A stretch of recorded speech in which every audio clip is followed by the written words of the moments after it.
7 உறுப்பினர்ல நானும் ஒரு செயற்குழு உறுப்பினர்.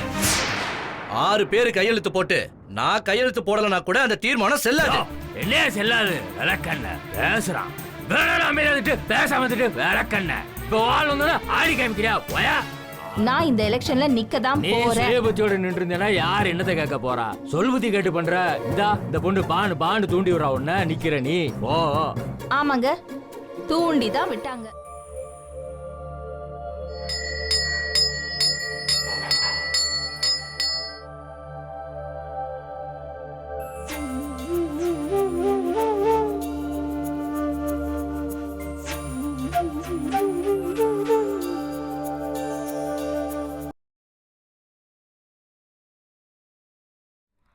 என் கூட ஆள் இல்லைன்னு இங்க இருக்கிற கூட்டத்தை வச்சு தயவு செஞ்சு சொல்லாதீங்க. நான் எலெக்ஷன்ல நின்னா என் கூட எத்தனை பேர் வருவாங்கன்னு எனக்கு நல்லா தெரியும்.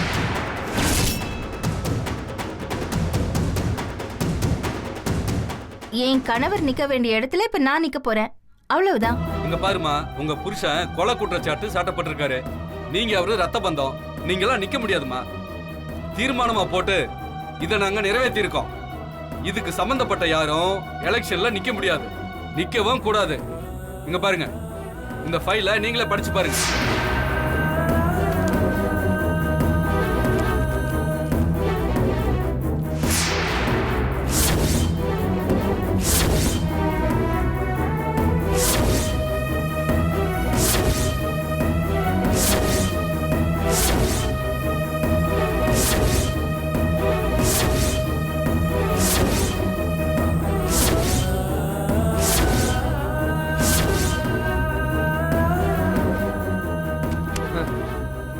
எல்லாம் சரியா இருக்கா? இப்ப ஒரு பதவியில் உட்காரலாம்ல. இப்போ நீங்க வந்ததும் ஒரு விதத்தில் நல்லா தான் போச்சு. எங்க அப்பா தலைவர் பதவி ஏற்கிறத முன்னாள் தலைவரோட மனைவி பாக்குறது எங்களுக்கும் சந்தோஷம் தானே. அப்பா நீங்க உட்காருங்கப்பா. ஒரு நிமிஷம்.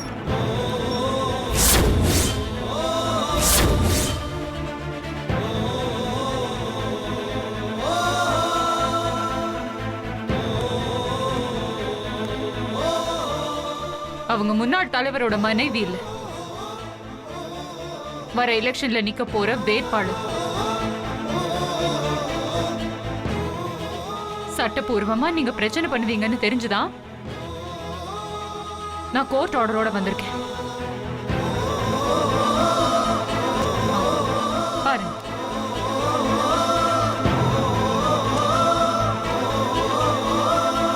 மனைவி ரத்த பந்தமே கிடையாது, குழந்தை ரத்த பந்தம். அண்ணன், தம்பி, அக்கா, தங்கச்சிங்க இவங்கெல்லாம் ரத்த பந்தம். ஆனா மனைவி கணவனுக்கு முக்கியமான உறவுனாலும் அவங்க ரத்த பந்தம் கிடையாது. உங்களுக்கு இதுல ஏதாவது எதிர்ப்பு இருந்தா கோர்ட்ல வச்சு பாத்துக்கோங்க. ஆனா அதுக்காக இந்த எலெக்ஷன்ல மீனாட்சி நிக்க கூடாதுன்னு யாரும் சொல்ல முடியாது. அதுக்குதான் கோர்ட் ஆர்டரோட வந்திருக்கேன். படிச்சு பாத்தீங்கல்ல? படிச்சு பார்த்தோம். ஹலோ, எங்க வந்து என்ன பேசுறீங்க? முதல்ல வெளில போங்க. ஏய், இந்த கத்திர வேலை எல்லாம் என்கிட்ட வேணாம். தூக்கி எல்லாரையும் உள்ள வச்சிருவேன், தெரியும்ல? என்னால அதை செய்ய முடியும். இதுக்கெல்லாம் நீதான் காரணம். நான் காரணம் இல்லைங்க, நியாயம் காரணம். என்ன நியாயம்? மீனாட்சி பக்கம் நியாயம் இருக்கு, அதை நிலைநாட்ட நான் வந்திருக்கேன். போதுமா?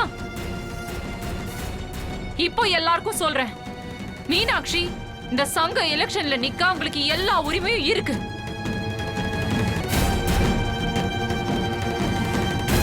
இதை யாரும் தடுக்க முடியாது. அதையும் மீறி இவரை நீங்க சங்க தலைவரா தேர்ந்தெடுக்கணும்னு நினைச்சீங்கன்னா நீங்க தாராளமா அதை செய்யலாம். ஆனா அது செல்லாது. தைரியம் இருந்தா நீங்க கோர்ட்ல வந்து பாத்துக்கோங்க. பெரிய கோட்டு, நீ அந்த அளவுக்கு வந்துட்டீல. பாத்ரூம் நீயா நானு அவளா நானு பாத்துட்டு போறேன். பாத்ரூம் பாத்ரூம் நீங்க ரெடியா இருக்கீங்கல? ரெடிதான். போ வாங்க மீனாட்சி, கோர்ட்ல இதையும் வச்சு பாத்துக்கோ. நில்லுங்கம்மா, இப்படி வாங்க. இவங்க எல்லாம் பேசும்போது நான் அமைதியா தான் இருந்தேன். ஆனா இப்ப சொல்றேன், நான் உங்க பக்கம் நிக்கிறேன். 7 உறுப்பினர்ல நானும் ஒரு செயற்குழு உறுப்பினர்.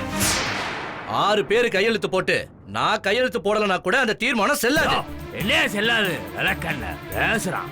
வேணாலும் அமைதியா இருந்துட்டு பேசாம வந்துட்டு விளக்கண்ண இப்போ ஆள் வந்தோன்னா ஆடி காமிக்கிறியா போயா ஆடுறான் பாரு ஆமாங்க, நியாயத்துக்காக நான் இதை செய்யுங்க. நீங்க இந்த சங்கத்துக்கு தலைவராக முடியாது. இந்த நிலைமையில இந்த தீர்மானம் நிறைவேறாது. நான் இவங்க பக்கம் தான் நிக்கிறேன். மிஸ்டர் வீரமணி, வேணும்னா ஒண்ணு பண்றீங்களா? இந்த எலெக்ஷன்ல நிக்க எனக்கு பயமா இருக்கு. மீனாட்சி எதிர்த்து என்னால ஜெயிக்க முடியாது. அதனால தயவு செஞ்சு இந்த பதவி எனக்கு விட்டு கொடுக்கும்படி கெஞ்சி கேக்குறேன்னு ஒரு லெட்டர் எழுதி என்கிட்ட கொடுக்குறீங்களா? நான் வேணா உங்க சார்பா மீனாட்சி கிட்ட விட்டு கொடுக்க சொல்லி கேட்டு பாக்குறேன். ஏய், என்ன பேசுற நீ? எங்க அப்பா இவளை பார்த்து பயப்படுவாரு நினைச்சியா? ஆமா, உங்களுக்கெல்லாம் பயம்தான். நியாயமா ஜெயிக்க முடியாதுன்னு பொய்யான ஒரு குற்றச்சாட்டை சொல்லி சிவஞானத்தை ஜெயிலுக்கு அனுப்பிட்டீங்க. சரி, அவர் வர 1 மாசம் ஆகும்னு தெரிஞ்ச உடனே ஏன் எலெக்ஷனை தள்ளி வைக்க வேண்டியதானே? எதுக்கா உங்களுக்கு அவசர அவசரமா பதவியில வந்து உட்காரணும்னு அவ்வளவு ஆசை? ஏன்னா பயம். சிவஞானம் வெளியில வந்துட்டா உங்களால ஜெயிக்க முடியாது, அந்த பயம். சீ, இதுல இவங்க குடும்பத்துல இருந்து யாரும் உங்க அப்பாவை எதிர்த்து நிக்க கூடாதுன்னு கேவலமான தீர்மானம். வேற மண்ணாங்காட்டி. இதுக்கு பேரு பயம் இல்லாம வேற என்ன பேரு? சரிம்மா, உங்க அப்பாவுக்கு பயம் இல்ல, அப்படித்தானே? தைரியமா மீனாட்சி எதிர்த்து நிக்க சொல்லு. பொம்பளை எடுத்து நானெல்லாம் நிக்க முடியாது. நான் என்ன கேனப்பையலா? பொம்பளை எடுத்து நிக்கிறதுக்கு பொட்ட பிள்ளையில பொம்பளை பிள்ளை எடுத்து நிக்கணுமா? நான் இந்த பொம்பளை எடுத்து நிக்கணுமா? பொம்பளைனா அவ்வளவு கேவலம். சரிங்க, இப்ப நேருக்கு நேரா சவால் விட்டு சொல்றேன். நீங்க இந்த எலெக்ஷன்ல ஒரு பொம்பளை எதிர்த்து நின்னு ஜெயிச்சு காட்டியா, அப்ப நீ உண்மையான ஆம்பளை இந்த ஊரே ஒத்துக்கும். ஏய், என்ன பேசிட்டு இருக்க நீ? நீ யார் இதெல்லாம் பேச? உனக்கும் இந்த சங்கத்துக்கும் என்ன சம்பந்தம் இருக்கு? நீ என்ன சக உறுப்பினரா? நீங்க இந்த சங்கத்துல எப்ப மேடம் உறுப்பினரா? நீங்க எவ்வளவு நாள் ஆச்சு? ஒரு மாசம் இருக்குமா இவங்க உறுப்பினராகி? நீ, அந்த சரவண, எங்க அப்பா எல்லாரும் எதுக்கு உறுப்பினராக்குனீங்க? உங்களுக்கு ஓட்டு போடுவாங்க தானே? சங்க விதி என்ன சொல்லுது தெரியுமா? உனக்கு தெரியுமா தெரியாதா? ஒருத்தர் உறுப்பினரா சேர்த்தா குறைஞ்சபட்சம் 1 வருஷத்துக்கு அப்புறம் தான் அவங்க சங்க எலெக்ஷன்லயே ஓட்டு போட முடியும். இதெல்லாம் உனக்கு தெரியாதுல்ல? தெரியாம அப்படியே கிளம்பி வந்துட்ட உறுப்பினர். இதெல்லாம் நான் வெளியே எடுத்தேன்னு வைய, ஒருத்தர் பாக்கி இருக்க முடியாதீங்க. எல்லாரும் உள்ள கம்பிதான் எண்ணணும். இவங்களை யாருங்க முதல்ல இந்த மீட்டிங் குள்ள விட்டது? டெம்பரரி மெம்பர் தானங்க. இவ்வளவு பேசிட்டு இருக்காங்க. உனக்குதான் ஓட்டு உரிமை கிடையாதுல்ல? இவ்வளவு தூரம் சொல்லிட்டு இருக்கேன்ல. நீ என்னமோ நடு ஆபீஸ்ல உட்கார்ந்துகிட்டு இன்னமும் நீங்களாம் ராஜ குடும்பம் மாதிரியும் நாங்கெல்லாம் அடிமங்க மாதிரியும் கையை கட்டி நீ சொல்றதெல்லாம் கேட்டுட்டு இருப்பேன் நினைச்சியா? நீ கேட்டல எனக்கும் இந்த சங்கத்துக்கும் என்ன சம்பந்தம்னு? இந்த நியாயத்தெல்லாம் பேசணும்னா இந்த சங்கத்தோட உறுப்பினரா இருக்கணும்னு எந்த அவசியமும் இல்ல. ஒரு பொது மனுஷியா நியாயத்துக்காக யார் வேணாலும் எது வேணாலும் பேசலாம். இப்ப சொல்றேன், மீனாட்சி இந்த எலெக்ஷன்ல சங்க தலைவர் பதவிக்கு போட்டி போட போறாங்க. தைரியம் இருக்கிறவங்க நீங்க சொன்னீங்க பொம்பளை எதிர்த்து நின்னு ஜெயிச்சு காட்டுங்க. தைரியம் இல்லைன்னா போய மூட்டிட்டு பேசாம இருக்க. அப்புறம் பார்க்கலாம். வாங்க மீனாட்சி. ஏய் நில்லு, எங்க அப்பா நிப்பாரு. ஏய், என்னம்மா நீ கண்டாட கடையில எடுத்து நான் நிக்கணுமா?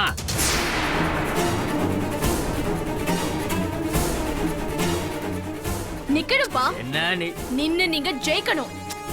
இவ்வளவு பேசுறாங்கல்ல, நீங்க யாருன்னு உங்களுக்கு காட்டுப்பா. ஜெயிச்சு புரிய வைங்க. ஐயோ, என்னம்மா நீதான் அண்ணன் புதுசா வரணும்னா? ஆமா, அன்னைக்கு சொன்னேன், இன்னைக்கு சொல்றேன். நீங்க எலெக்ஷன்ல நின்னு ஜெயிச்சு காட்டணும். நீங்க யாருன்னு இவங்களுக்கு எல்லாம் ப்ரூவ் பண்ணணும்ப்பா. இவங்க எல்லாம் எப்படி ஜெயிக்கிறாங்கங்கறத நானும் பாக்குறேன். Very good. இதத்தான் நான் எதிர்பார்த்தேன். பார்க்கலாம் மீனாட்சி எப்படி ஜெயிக்க போறாங்கன்னு எல்லாரும் பார்க்க தான் போறீங்க. பார்க்கலாம்.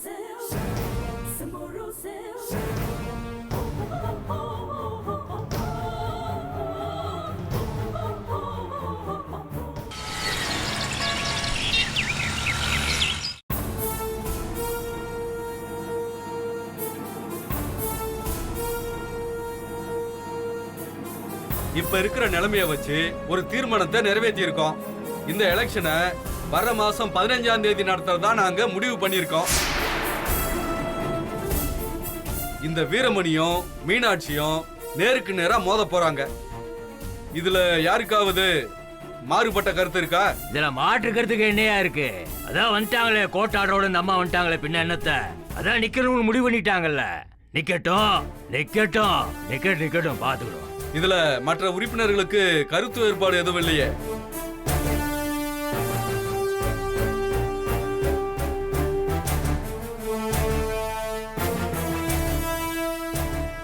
அப்ப வர மாசம் 15ஆம் தேதி நம்ம சங்க கட்டடத்திலேயே எலெக்ஷன் நடைபெறும். அன்றே வாக்குகள் எண்ணப்பட்டு அப்பவே முடிவுகள் அறிவிக்கப்படும். அன்றைய தினமே புதிய தலைவர் பதவி ஏற்பாரு. இதுதாங்க தீர்மானம்.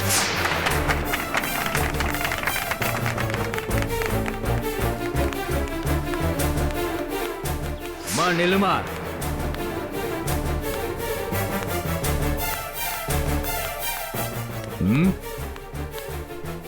அப்போ சங்க எலெக்ஷன்ல நிக்கிறதா முடிவு பண்ணிட்ட. ரொம்ப கஷ்டப்படணும்.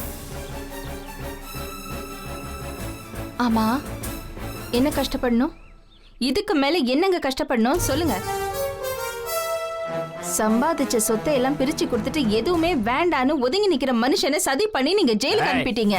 யாரு சதி பண்ணா? பெரிய சதி பண்ணாங்களாம். நீங்க சதி பண்ணீங்களா இல்லையான்னு கோர்ட்ல தெரிஞ்சிரும். இதுக்கு மேல எங்களுக்கு கஷ்டம்னு ஏதாவது இருக்க போதா என்ன? இங்க பாருங்க, அப்படியே வந்தாலும் நாங்க விடுறதா இல்ல. இப்ப என் புருஷன் ஜெயில பாத்துட்டாரு. நாளைக்கு நானும் ஜெயில பார்க்க வேண்டியிருந்தாலும் அதை பத்தி நான் கவலைப்படலங்க. நான் இந்த எலெக்ஷன்ல நிக்கதான் போறேன். சுயபுத்தியோட நின்று இருந்தேன்னா யார் என்னத்தை கேட்க போறா? சொல்புத்தி கேட்டு பண்ற. இந்த பொண்ணு பாண்டு தூண்டி விடுறா உன்ன. நிக்கிற நீ ஓ. ஆமாங்க, தூண்டி தான் விட்டாங்க. நல்ல விஷயங்களுக்கு தூண்டி விடுறத பத்தி எந்த தப்பும் கிடையாது. கெட்ட விஷயத்துக்கு தான் தூண்டி விடக்கூடாது. ஆமா, எங்க குடும்பத்தை பிரிக்கணும்னு எவ்வளவு பேரை நீங்க தூண்டி விட்டுருப்பீங்க. அதனால தானங்க எங்க குடும்பம் இந்த நிலைமையில நிக்குது. ஏங்க, தோ இங்க நிக்கிறாளே எங்க வீட்டுக்கு குலவிளக்கா வந்த உங்க பொண்ணு. ஆமா, உங்க பொண்ணு வாழ மாட்டேன்னு சொல்லிட்டு தானங்க வந்தா. இப்ப எப்படிங்க திரும்பி உள்ள வந்தா? என்ன பாசத்தோடையா? ஆமா, உங்க மருமக எங்க? அதோ தம்பி, வாங்க, ஒரு நிமிஷம் வாங்க.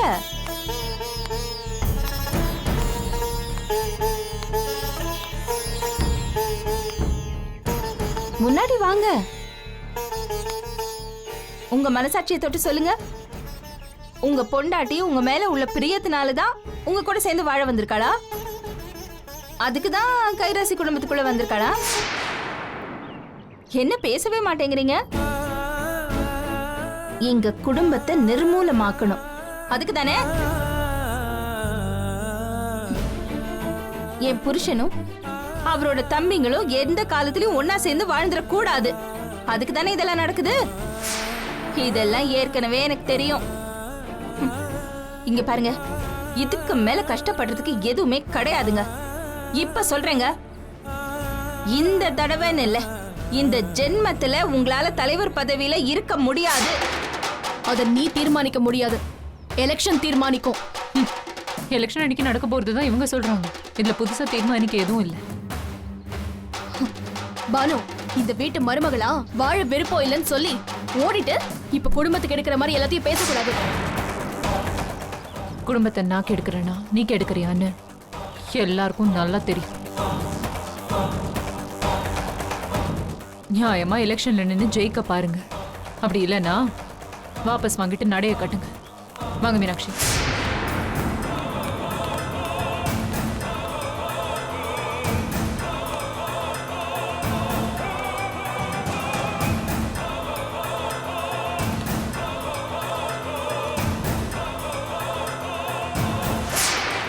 பாத்தீங்களா, சவால் விட்டு போறா பாரு.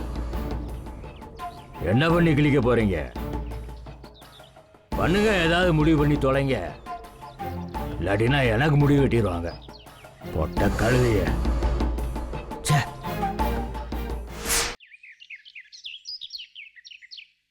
போச்சுப்பா, எல்லாம் போச்சு. மீனாட்சி வேற எலெக்ஷன்ல நிக்கிறா. ஏற்கனவே அந்த சிவனத்து மேல பரிதாபம் வேற இருக்கு. அந்த பரிதாபம் எல்லாம் மீனாட்சி மேல ஓட்டா விழுந்துரும். ஏன் அப்பா ஜெயிக்க முடியாதா?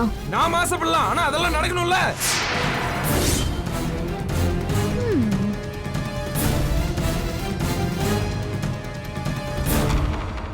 டே வீரசேனா, உன் பொண்டாட்டி சிரிக்கிறாடா.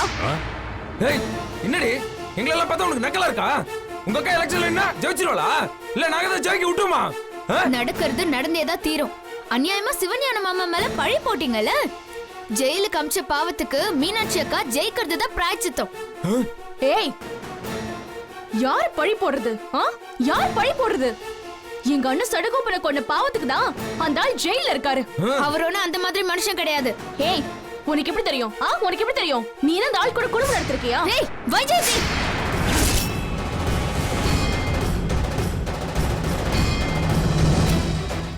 ஏய் டா இங்க நின்னு கத்திட்டு இருந்தேனா உடமாக்கிறோம் பாத்துக்கோ. வா உள்ள, வா உள்ள. சின்ன கழுத நியாயம் பேசுறான், நியாயம்.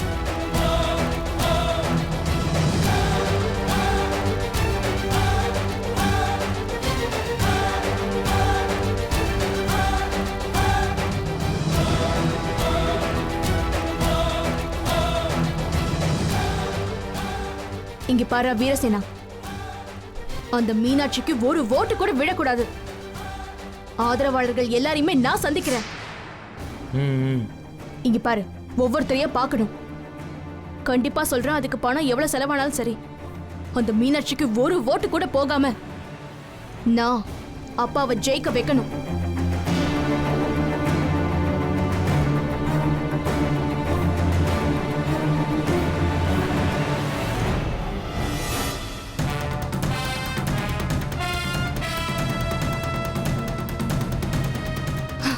மீனாட்சியோ வேற யாரா இருந்தாலும் எனக்கு கவலை இல்ல. ஜெயிக்கணும், ஜெயிக்க வைக்கணும். இது நடக்கணும், நடக்காம விடக்கூடாது.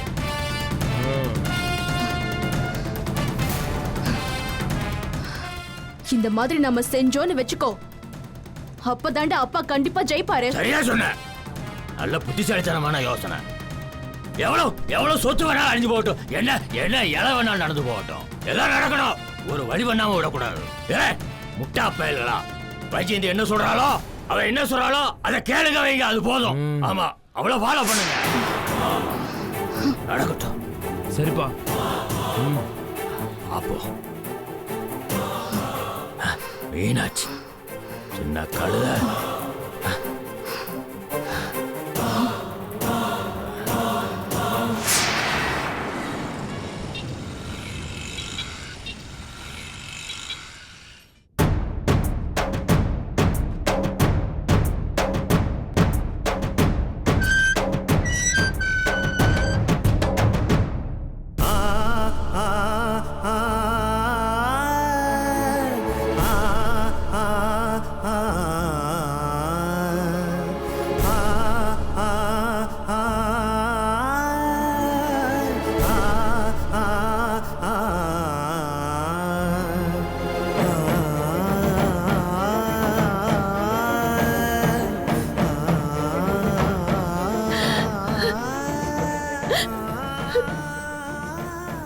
எப்படிங்க இருக்கீங்க?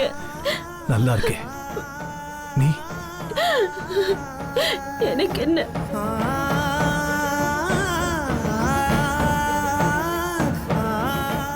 வீட்ல கவலைப்படாத மீனாட்சி, நான் சீக்கிரம் வந்துடுவேன். என்னங்க, உங்களை கேட்காம நான் ஒரு காரியம் பண்ணிட்டேன். என்னது அது?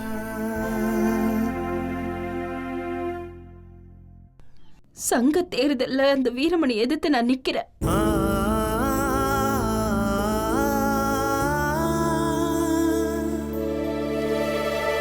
அதுவும் உங்க சார்பா. இங்க பாருங்க, உங்களுக்காக சொத்து பணம் எல்லாத்தையும் நான் விட்டு கொடுக்க தயாரா இருக்கேங்க. ஆனா எந்த காரணத்தை கொண்டும் உங்க மரியாதையை என்னால விட்டு கொடுக்க முடியாது.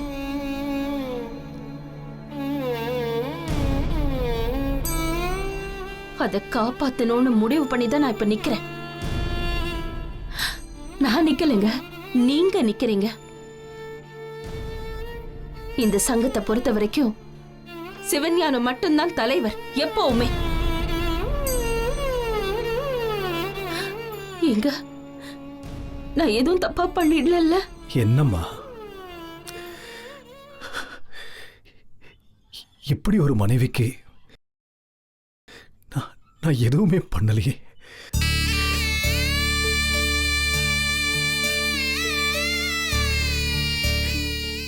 என்ன நம்பி வந்த உனக்கு ஒரு வாரிசு இல்ல, இப்ப சொத்து கூட இல்லை.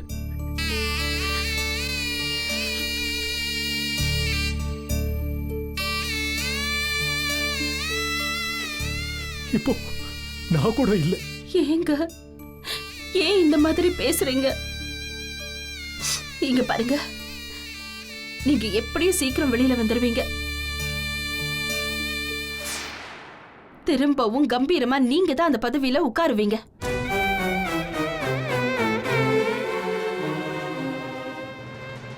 சந்தோஷம்மா, என்னோட பூர்ண ஆசீர்வாதம் உனக்கு இருக்கு.